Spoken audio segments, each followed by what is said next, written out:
Yeah. Regress. Well, I mean, What? I have been working my butt off this week with my job, and The norm. That's norm. no, that's not my norm. Let's I'm back saying up. for the average. Yeah. Yeah. So now you've been in, because you've been in, And you've indoctrinated. been in It'll be the a working year. force now for. It'll be a year in July. Yeah. And that's the longest outside of when you teach. Right. So as far as in corporate, that's the longest. Right. In Yeah. corporate. Yeah. Now teaching was totally different because you're managing your classroom. It's a stage. I told you before. It was like I was in a play. Yeah. And I was acting like a teacher. Right. That's why them kids didn't learn. Very nothing. dramatic. Yeah. Oh, they learned, but outside of the curriculum. Okay. Because the curriculum was just not, I was like, this is stupid. The curriculum is horrible. Yeah. So I was like, I'm going to teach y'all something else. Okay. But again, the curriculum is based off of state requirements, which is all based off of to get the credential, all that craziness. But going back to what we were saying about the ChatGPT, so what I was saying was, you can take. Give a little bit of more context. I'm about to go into. If you just let me talk. I just think you should go ahead and lead it in there. Yeah, that's one thing a woman is good for is interrupting a man. Yes, we are. We mean well, though. No, to give some context. So everyone, we're talking about ChatGPT and all of the options that are available with ChatGPT. One option is that you can do is you can have, and this is something I know of. Wait. Like a programmer Let me interrupt. Let me interrupt. What? The jacket on the shoulder. Come on. Whoa, what are we doing? Your life is being lived over there. Going on right now. Your life is being lived on over that the side. shoulder jacket. As My I life talk is being with lived on my, this side. you see my new glasses. You see my new glasses and my jacket over the shoulder. Okay, they look at the camera when you talk like this. I'm gonna look at Kurt. Okay, men, let's connect. Go ahead and talk about the chat. God. I know. He's feeling himself. Let me put the shoes up. Why he laughing like that? This is how a man laugh. Okay. This is new, y'all. This is the new Martin. Okay. So you can ask ChatGPT, and again, this is what a friend of mine told me, who's into programming, coding, IT, that whole field. So you can ask GPT to create a story. Mm-hmm. Then you can take that story, then you can take that, and there's another, and I apologize, I do not know the name of the other site. You can go to that site, and that site will create the visual and the audio for it. Mm-hmm. So it was the same way where you're watching Discovery Channel going over different planets. Mm-hmm. You can have ChatGPT create a planet for you. You can say, I want to create a storyline for a planet that has these type of features. So you'll tell it what the atmosphere is going to be like, what the landscape and everything would be like. And then ChatGPT would write out a whole story. I love that. And then you can take that to the other site, and that site will create the visual, what the planet will look like based off of the story. Oh, wow. And it will create the audio to read through the narrative, that storyline that was created by ChatGPT. It's just amazing with technology now. Right. So I wonder if this is going to affect anyone being an author. Because it's really not your words. It's really the AI words. I think so, because you still have authenticity in art. Meaning someone who is truly like ChatGPT cannot authenticate what my thoughts would be with the way I would write it. The same way you would take your thoughts and the way you would write it. It's pulling information from all that's been fed into the system. It's pulling from all of that. Got it. Right now, your thoughts are not a part of the system. So it can't pull those thoughts. So you're always going to be original. That over time of you using it, it's gonna know your thoughts. I mean, it's just gonna That's the evolution of AI. right. Yeah, but I've used it to do a blog post in Canva, and that's a site where you could do flyers or social media posts. Oh, okay. Yeah, and it works. It worked very well. And I just put the statement of something about awakening and learning yourself, and the piece that it created was really, really good. Yeah. Yeah. It's good. And then I still put my name under it. Yeah, it's good. I would say to me, ooh. it works best when you feed it. Like things that's something you wrote and you feed it that and you ask it to give it clarity. So maybe you just writing a rough draft, and we were just working on a rough draft the other day. You can take that rough draft, and instead of you going back through it and you reviewing it, then you sending it out to me to review. Then we send it to a third party to review. You can have ChatGPT go through it, and it can correct the grammatical errors. Yeah. It'll rephrase lines to make sure that it has a flow, and Right. it will put it in order. Because when you're doing a rough draft, your thoughts kind of all over the place. So you might have something in the end that needs to be in the middle or at the start.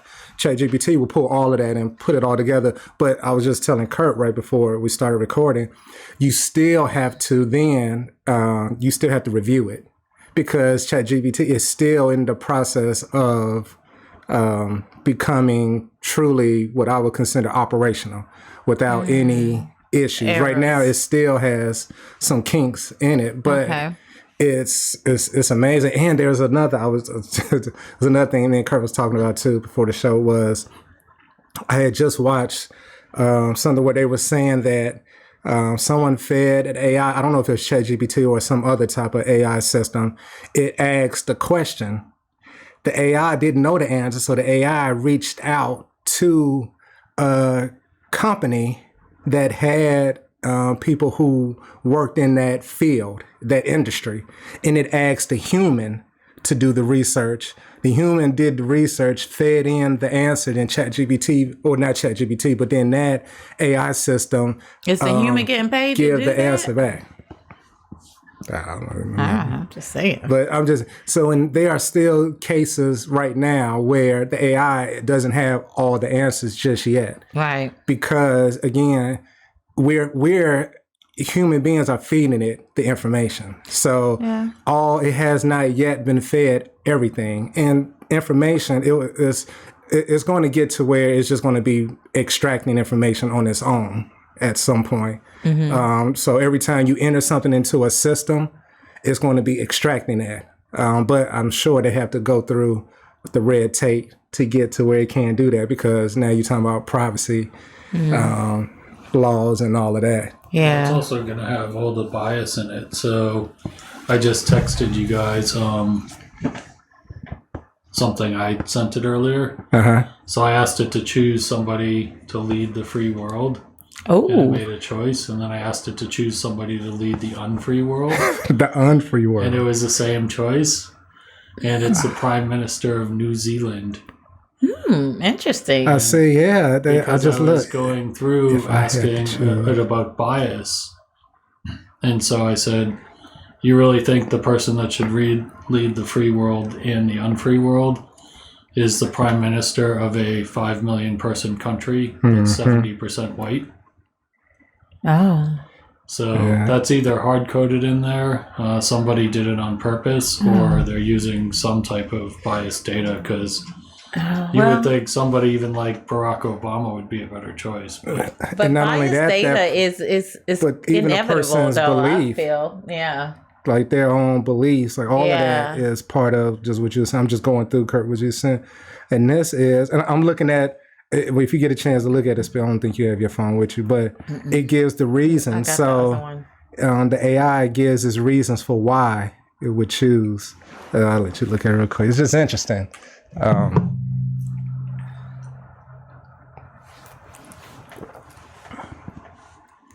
But yeah, I so would that's choose that's where we're Jacinda going to. Arden. Yeah, we don't have to go into all the names, and stuff. But Why? Why are you so?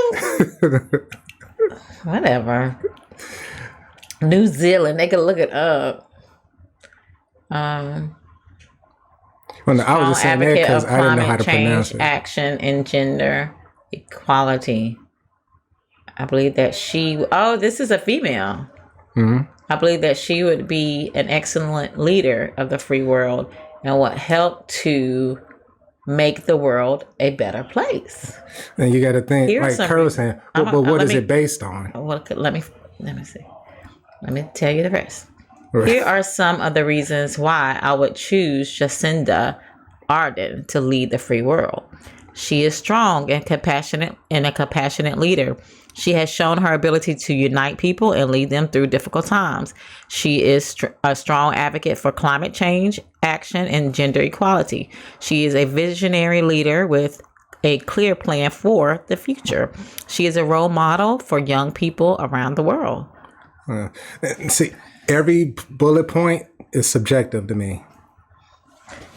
Oh, yeah? Like all of those are subjective. So even in that, like that's not like just saying a person for certain rights and a good leader of young people, and then you like that's all subjective. Like you can't.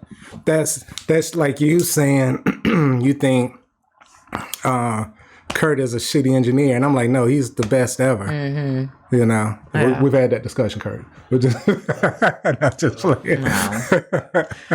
My thing with sharing that and asking the question, like I said, that was a whole lead up. That was just that was like the 20th question, but I was trying to get into the bias in the data, and for me, it's like, okay, when you say free world, there's first just the question of what does free world mean, right? What does that even mean? But when you say that, you could make the argument, okay, it's industrialized countries, it's America, it's some of the Americas, it's Canada, but you can make the argument, okay, this smart white woman leader from a white country, maybe it makes sense, but then you say, okay, unfree, so is unfree the opposite, right? But if you think about some of the toughest places on the face of the planet, do you want the leader of New Zealand going in to try and sort that out? Is that really who the best person is? That's why I said, to me, that has to be, I think somebody hard-coded that in there. I can't say you could feed all that data into a model and it would pick her. So. And I would agree with that. I feel like that is where, like you said, the bias will come in, because right now, all these AI systems, we're feeding it right now until it is just on its own, which I know ChatGPT is getting to that point. But just like Kurt was saying, for it to go straight to this individual, it's like, was that put in there? And then you got to think, when you think about voting and all of that, like you could use. But of course, it's going to be used in certain negative ways, in positive ways. That's with anything that humans create. That's just what it is. But I do think it because we will all be have our own agenda, right. So. But I do think it will be beneficial to those that use it in a good way. And then I think it's just like social media. People use it for negative things, and some people use it for positive things. So I'm gonna say that's with everything. Yeah, we create. It can be, someone. You always got those out there that's like, oh, I could do this with it. Yeah. But you know what? It's going to cost us to value the human thoughts more, because, you use some shit up. We're going to use that AI up, and then it's going to be all of a sudden, what is the human thought like? We want to go back to that. It's almost just like when you was wearing bell bottoms and then they went out of style and now I got a pair. Like you know women, what I'm saying? like women, because women are biological women are going out of style for these new age trans women. Right, and right before our eyes, it is. So that's a weird thing They're getting too. all the awards, and we're so cool with it. That's what is weird. It's like they got tricked into thinking. Yeah. But at the same time, you're fighting for equal rights, and then what was it? I'm gonna pull it up. The one I sent you with the swimmer. Oh yeah. Let me see if I can find it. what was the swimmer's name that the man that This is it. Yeah, I'm about to pull it up. Bree. So let me just get this straight. In the last few years, a biological male has been named Woman of the Year on several magazine covers. A biological male is referenced as a top-ranking female in our White House. A biological male was named the NCAA Women's Swimmer of the Year. A biological male is making tens of thousands of dollars being the face of womanhood for Nike, for I saw that Tampax, one. It for was the- Bud Light, for Kate Spade, and countless other companies. A biological male took home the award for Best Actress at the Golden Globes. Really? Yeah. Really still trying to...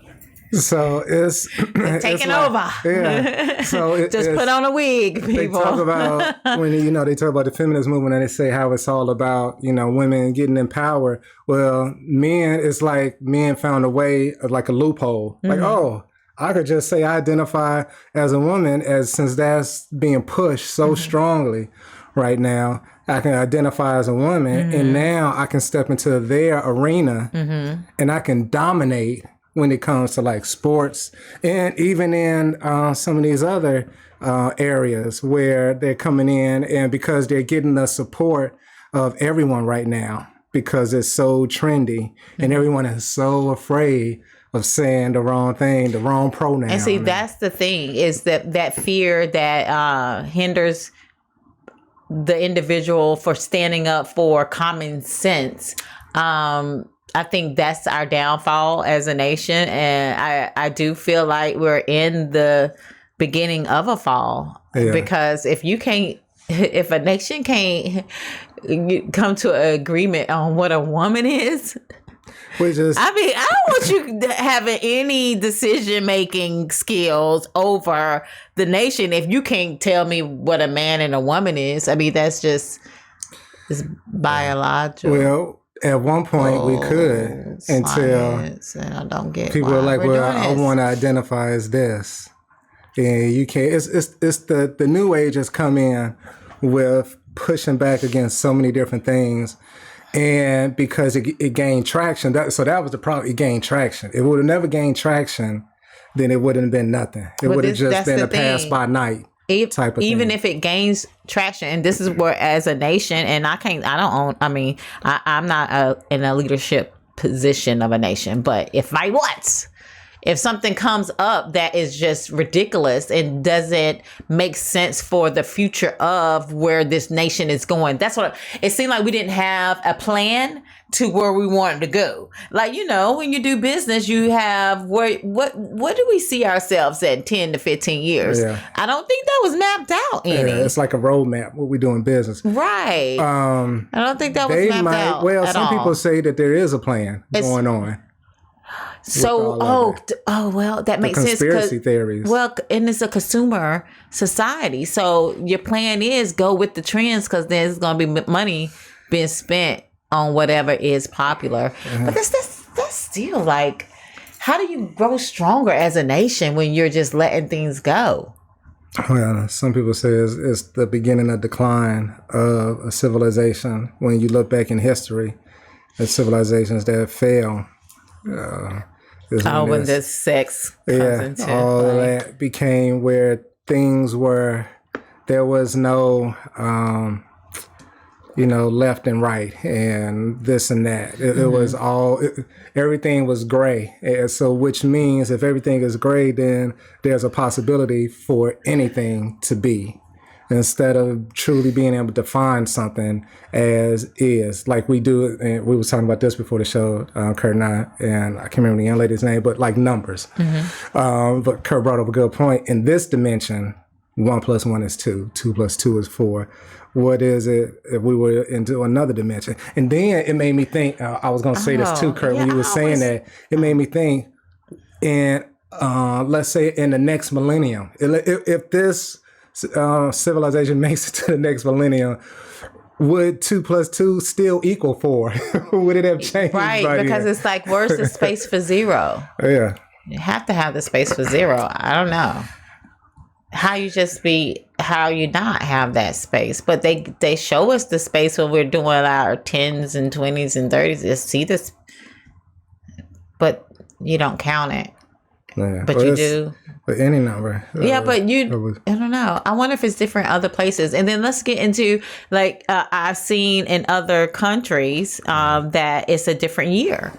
Like in Ethiopia, it's like 2016, 2017. And then here in China, the same thing. Yeah, so we go by different calendars. So it's just, everything is up for, it's just, everything is made by a man. Nothing is really solid. So if nothing is really solid, in my mind, you would want to run a nation where you can have as much structure as possible without infringing on people's, I don't want to even say rights, because right now, this is what's going on in America. Is everybody was like, I have a right to say that I am a man. Yeah. And, so it's not even, I don't know. It's just a whole gray area there. But I don't like thinking about it much. It really don't. I can't say that I think about it much, to be honest. It's only when something catches my eye. Right. So the things that catch my eye the most is when, and this is something, and I'm going to just make a stand on this here. I love when I hear, again, it's so funny to say this, a biological woman take a stand for the things that she feels is being taken from her by transgender women. Yeah, standing up. Because I love that. Yeah, I love that. I think is no different than when Black people were in slavery and they wanted to be free and have the opportunity to, to pursue the happiness and all whatever that means for each person as an individual. So when they talk about it, it's like, like you were saying earlier, it's like they were tricked to cater to, not even cater to, but support the movement. And to me, that's just part of being a woman. You're nurturers by nature. So Let's you're like, oh, them. baby, yes, you do have a voice. You need to be heard. I just never wanted to get on the bandwagon. And now you hear so many women talk about, it just didn't make sense. Yeah, because you got so many men who are transitioning to women holding positions that a woman a biological woman could potentially be holding, but now they're holding it. And they're like, oh, but I'm speaking for women. But you're not biologically. Well, how can you truly... Well, let me tell you, this is where it all breaks down. So when you're in school, right? Talk to K through 12. This is where they be brainwashing you to go with the flow. Because Tiffany wasn't going with the flow. It didn't make sense.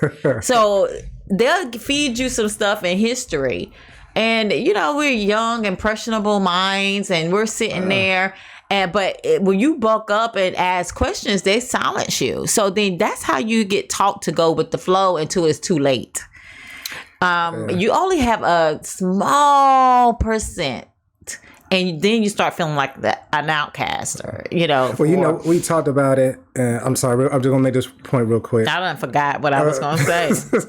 But we talked about it before. The mind is not fully developed until between the ages of 25 and 27. Right. So everything, when you look at, especially in the United States, and I'll speak about the United States because that's what I know, because this is the country I'm born and raised in. Okay. But the police department, the fire department, the military, schooling, all of these things are set up to inaugurate you at a young age to get you to think a certain way before you get to the point of where you've experienced life and you can make more of a judgment. So at 18, 19, I was easily persuaded to do this and that.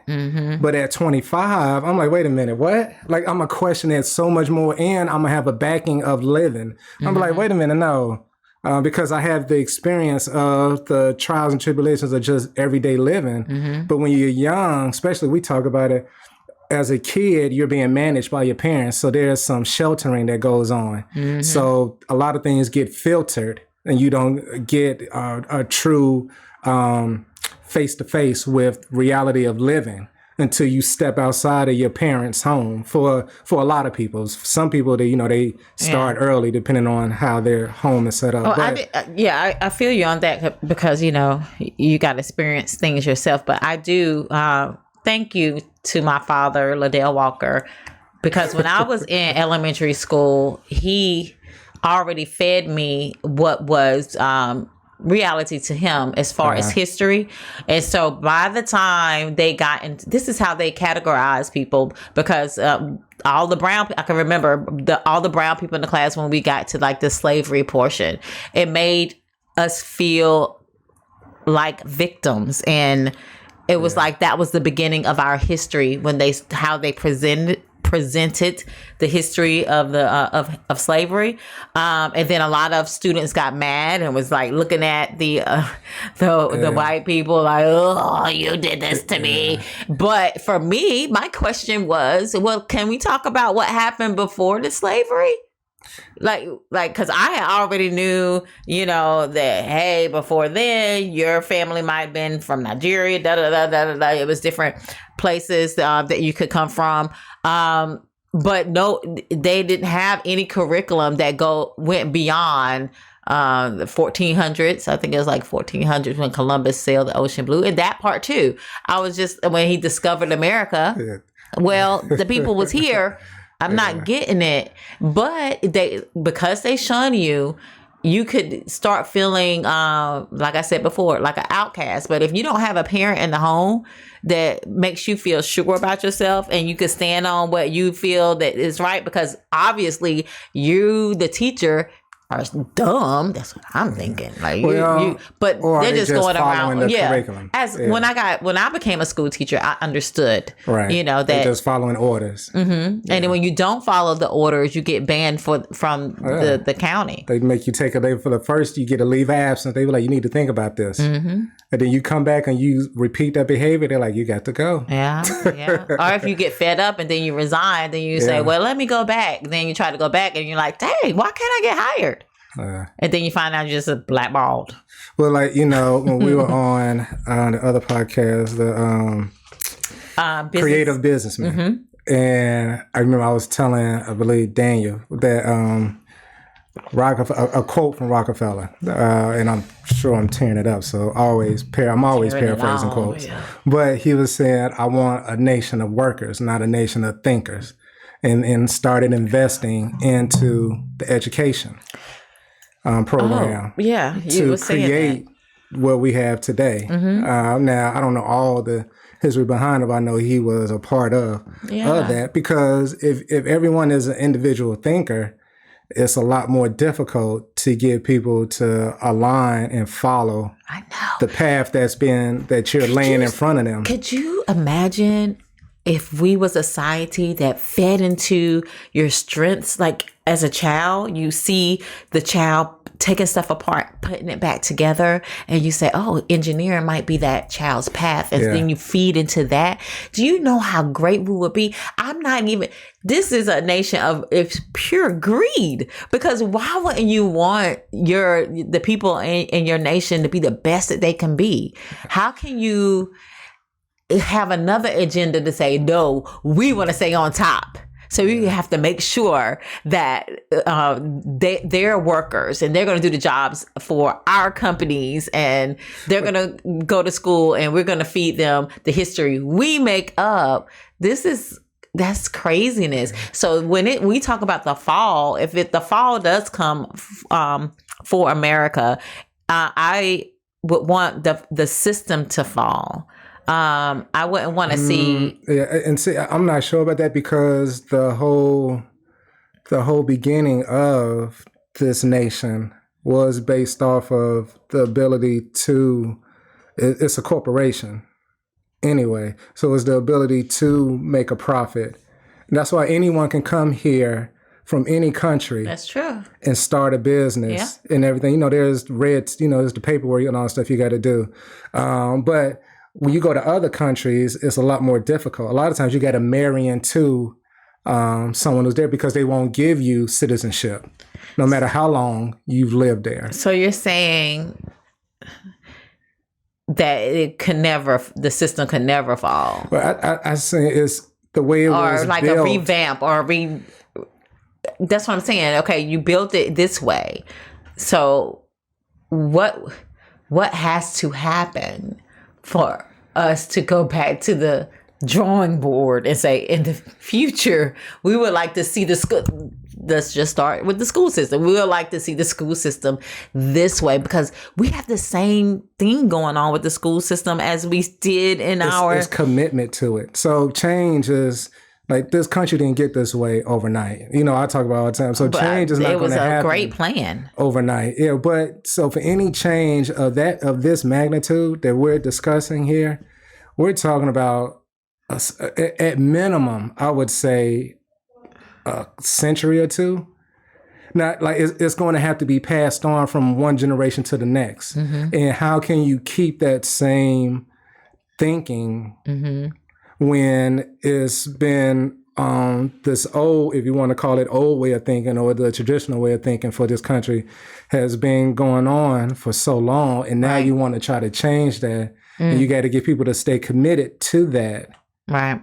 And the fight, the pushback from, you're gonna have like the old saying, you can't make everyone happy. So right, and I do want to say that for me, I am very grateful for the life I have here in America. So I don't want people to think that I'm bashing America. Right. I just see the changes that need to be made, and I am grateful that I have the mindset to kind of be able to observe and step back and see, you know, the things that the puppet master has put into place to keep certain people in a mindset and things of that nature. I just choose not to be in that mindset. So, you know, but for me, my life is pretty good.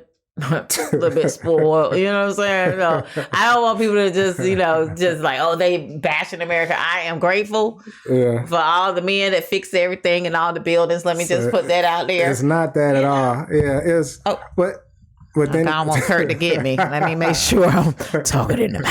But, you know, we've said this on the show before, and it's something that in the fields that, you know, that me and Kurt are in a lot with, like process improvement and things of that nature, where every business, they always look at their current operations and they always look to improve because you want to minimize risk so you can capitalize on gains. So we do that in all corporations do that. So it's one of those things where it's just in the country, it's like we never really, we talk about it whenever there's an election. That's when all of that is supposedly going on, is supposed to take place. But usually change, from what I'm seeing, doesn't even start to be a true conversation until there's something traumatic that happens where it's all over the news and lives are lost. And now people are, you know, on the streets marching, in the news media, influencing their congressmen, influencing their local Senate and House of Representatives to get these bills put in place. But again, you know, something happened for that to occur. It's not, we just said, okay, every year, let's review how the country is going and let's make some changes. Even though state to state, that's supposed to be going on. So each state governs itself.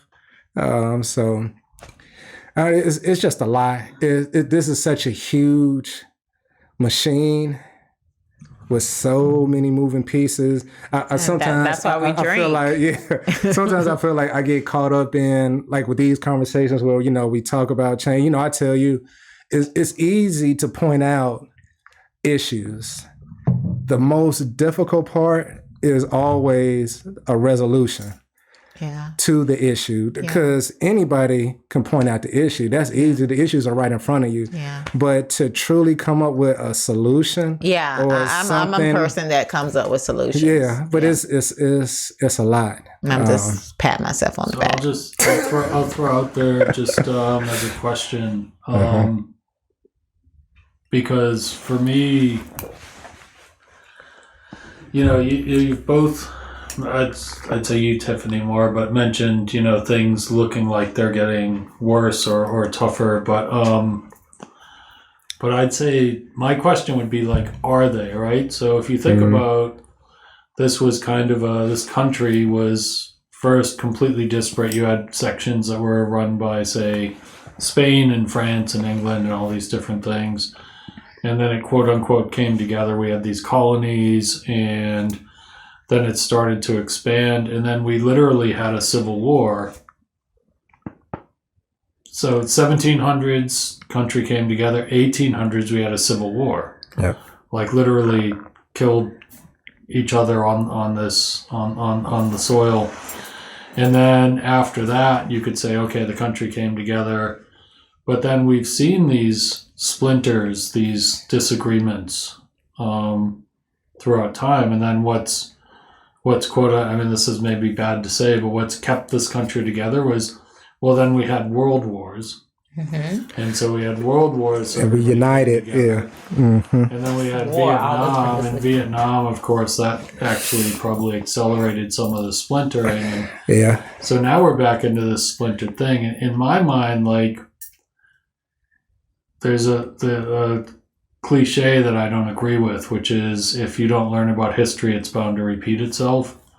I actually think history repeats itself whether you learn about it or not. Mm-hmm. And so that's human behavior. All the things that we're seeing, if you look back at Roman or China dynasties, things of that nature, when you grow to a certain extent, you can't keep everything together. It starts to break apart. So is it not that things are worse now, but things have just always kind of been this way, and we're in a period of where things are starting to pull apart? And is there another war that pulls people together, or do we end up like Europe, where there's just various sections of the country?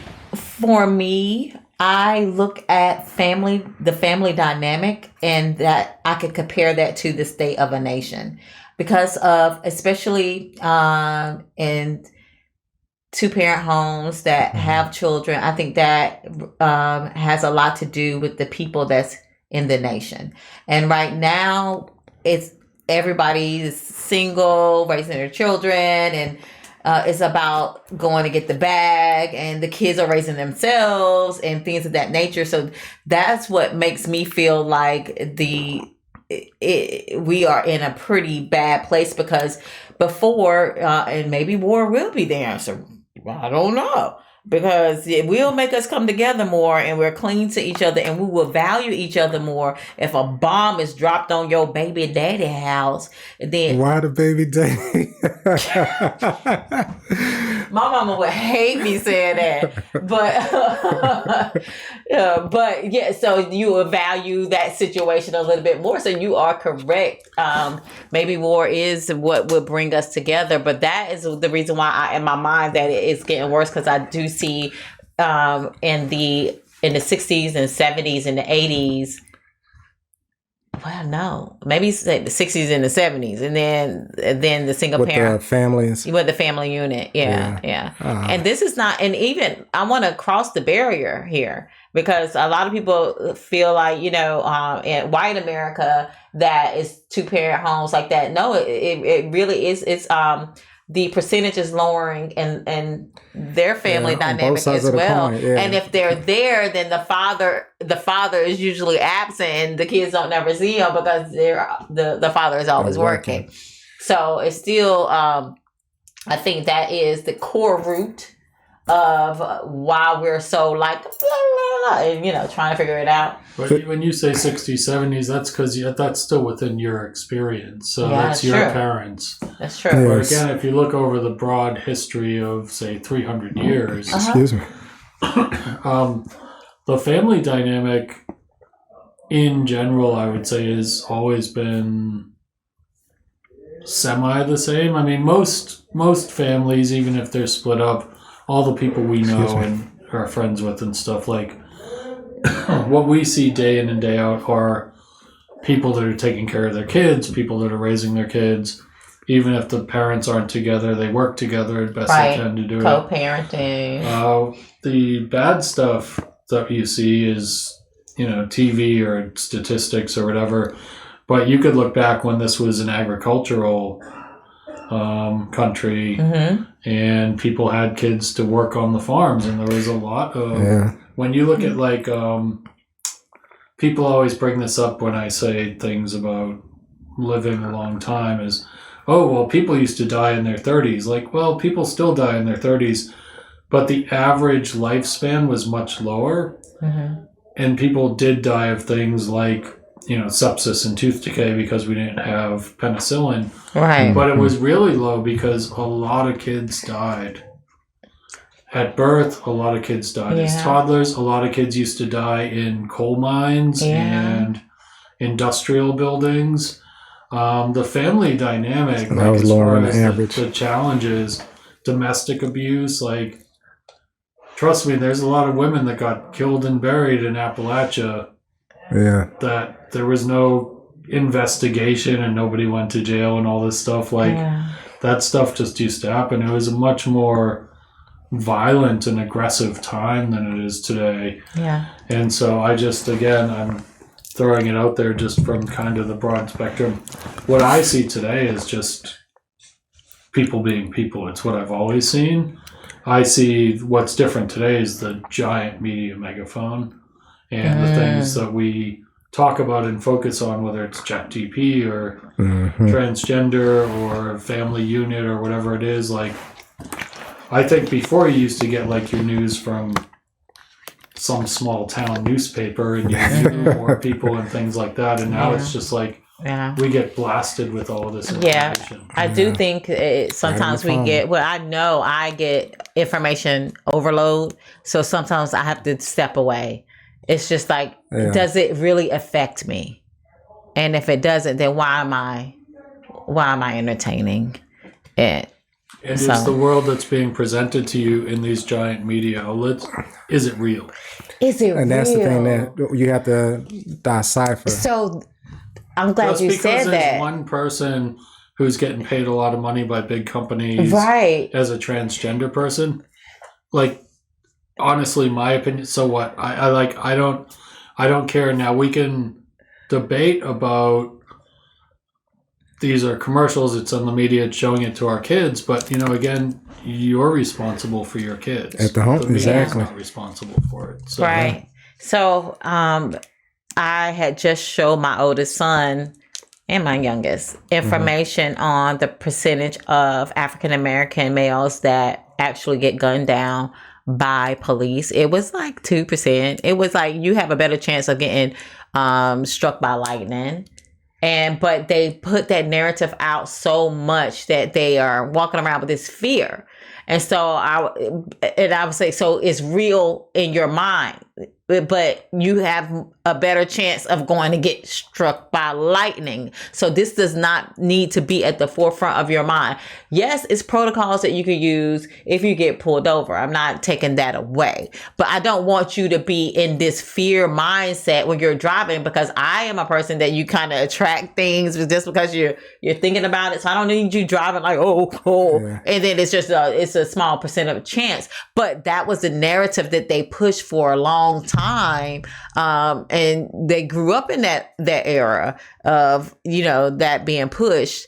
So I'm glad you honed in on that, because is it really real? And it's always, it might be real, small percent. And it's also the voice of those individuals dealing with, because I know in certain areas it was a lot of that going on. So if you was to go to those neighborhoods, they're speaking strongly about it. And I always say, when I'm talking just in general about topics, it never becomes an issue until you're personally impacted. Like, you look at people who are advocates of cancer research and this and that, they didn't involve, and I'm not saying all, but some didn't involve themselves into it in any of that until someone in their household died from it. And now, they're an advocate for it because it became personal. And the same thing with, police brutality, all those things. If your neighborhood is one where that's happening a lot, you're going to be speaking to that. And if you might not be personally impacted, but your friends have been, then again, now you are impacted by it because it's happening around you. So, and then too, I'm one where I always get a little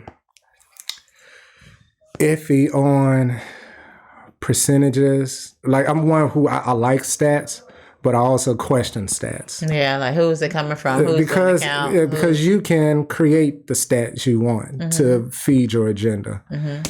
So just like what we're just saying, they can feed the agenda of a high percentage. They can also feed the agenda of a low Do you think that percentage. like if you go to state to state or county to county, if you could get a better understanding of what goes on in that county? Because I guess you shouldn't really go outside the radius that you drive around every day.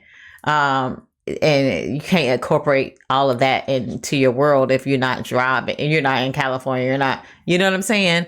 So if you just kind of, we're so broad, maybe we need to, what state are you in? What county are you in? How many Black kids are getting shot while driving here? And it's a lot of variables to all of it too.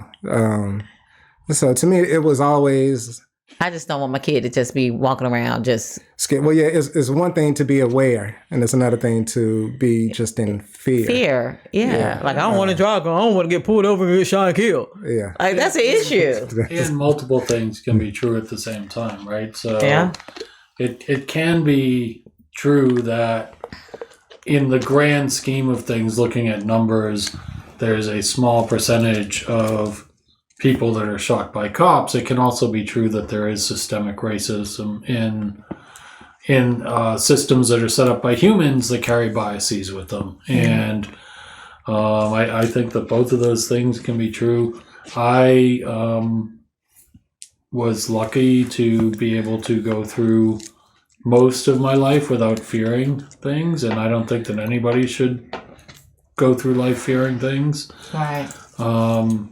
Having said that, as somebody who has a brother-in-law that is a chief of police, and I get pulled over, I, shut off the car, I put the keys on the dashboard, I put both hands on the wheel, and I sit there and yes sir, no sir, and I'm not saying everyone should do that, but that's what I do. If I was a Black male in particular, I would be a little more worried than cautious with it. So, yeah. And so many emotions are involved with it too.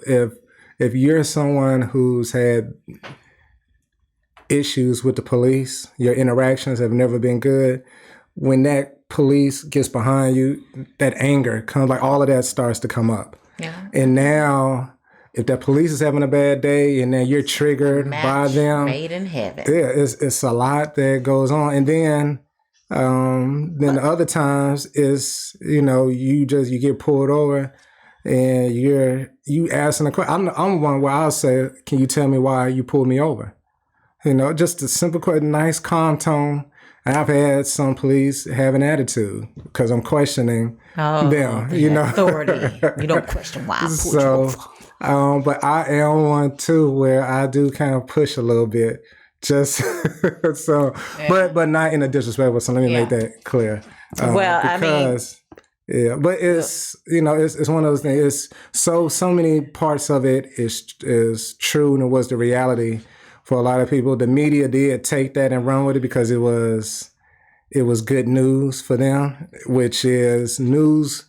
People I always tell people, gotta understand it. The news needs viewers, just like a TV series or a TV comedy show or whatever. Like they need that. Understand, people. Journalism was my major. Things get exaggerated. And it is exaggerated. We sniff out what is negative because we know it's going to lead the news show. And that's unfortunate because it could be some great things that is... the stories that they tell, it can be on great things, but they choose to be on negative things. But humans pay more attention to negative things. Yeah, so. that's why as you were speaking to earlier, and I think Kurt even spoke to it as well, is the home. That is so important and pertinent to a successful child to me. Because you could have a child seeing all of this on the news, all this negativity on the news, and they take that and they go out into the world with that. And they go against the world with the negativity because they think that is for everything and not just what's being showcased on the news. When you have a good support system at home, you have that father and that mother talking to the child, saying, okay, now you see what they're talking about? And they break it down to what's going on, and they allow a conversation to happen. So they're informing their child as well as making them aware. Like, look, this can happen to you as well. So let's talk about how this possibly happened and how we can ensure that we minimize this happening to you, and explaining it. But that doesn't happen in every household. Right. That happens in, unfortunately, it doesn't. A good amount, but it doesn't happen in a good amount as well. So, and that's what we're dealing with. And we are, as I say, we're emotional creatures. Human beings are the most fascinating creatures I've ever come across. And I say it as if I've been around all these. But I love the interactions I have from Mars with people. And I love just to listen to people talk. It's our emotions that make us so unique. It's all of that. Like I tell you, I always listen to the choice of words people use when they're interacting. Yeah, I do too. Oh, they said that. They used that word. You're not exempt. People listen to yours too. I know they do. So, I know they do. What's happening? I was going to say something, but then your outburst. It threw you off. Small brains.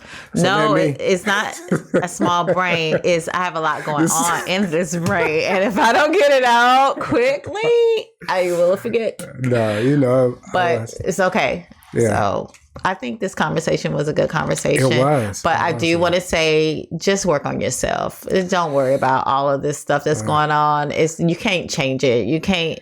You have no control over it at all. And some people say it starts with you. If we all would work on ourselves, it's a trickle things effect. Would change. Right. Yeah. In ways that you may not ever see. Yeah. But you just have to know that it will. But it's taking that responsibility for you. Yeah. Understanding your triggers. Yes. Understanding why you act a certain way.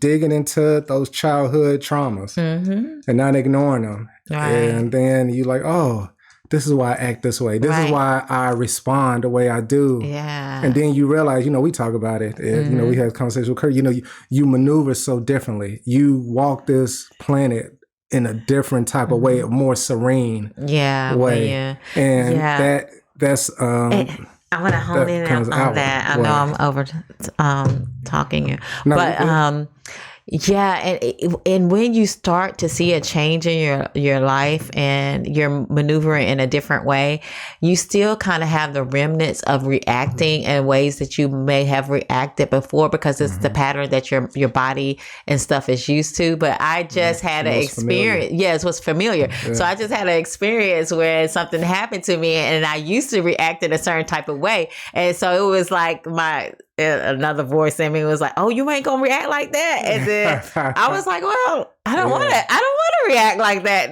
this time. And so you do have the conversation within yourself and have grace with yourself, because the number one thing is you're aware that you used to act that way and you're choosing something different. So now you got a choice. Do I want to go ahead and do what I'm used to doing, or do I want to continue on the path of changing how I react to certain things? So that's just a little golden nugget y'all can take with you. Take that with you. Put it in your pocket. Boop.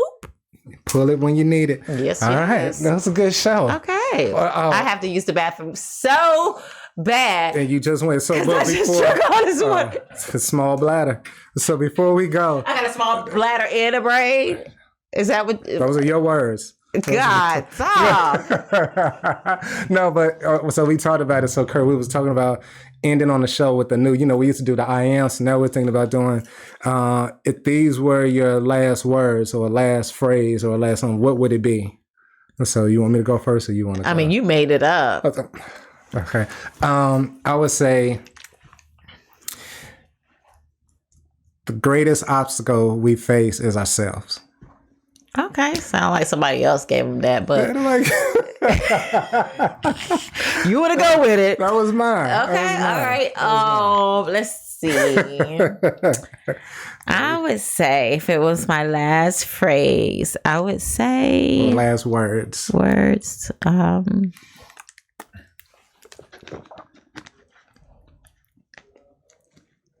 Oh yeah. Okay. I would say don't be afraid to love with all your might, and don't be afraid of the pain that might happen because you are loving. Because all we truly have is love. Okay. Hippie. All right. Kurt. Turn that mic on. It's already I've been thought a on. lot about this. So you both know Serena, and she's always been good about, her thing is she assumes positive intent, and she's always kind. And I think that those are two things that would make the world a lot better, regardless of what any of us believe. Assuming that who you are interacting with, or even people you see on TV, assuming that they have positive intent, and then being kind to people. But I've boiled that all down over the years into my own phrase, which is just don't be an asshole. Gosh, this is why I love Kurt. Yeah. Just don't be, what am I doing? I feel like I don't know. I'm doing. You look like Richard Nixon. Yeah, that's what I was like. I did not tell a lie. I did not tell a lie. All right. As always, we have the engineer of the last 2-3 decades in the house, Kurt. We in Flux Studios. no more. You go ahead. Go pee. And you can find us on all social media outlets. Anytime you want to reach out to us, you could do it via email at brabelspeaks03@gmail.com. Peace. She was out quick.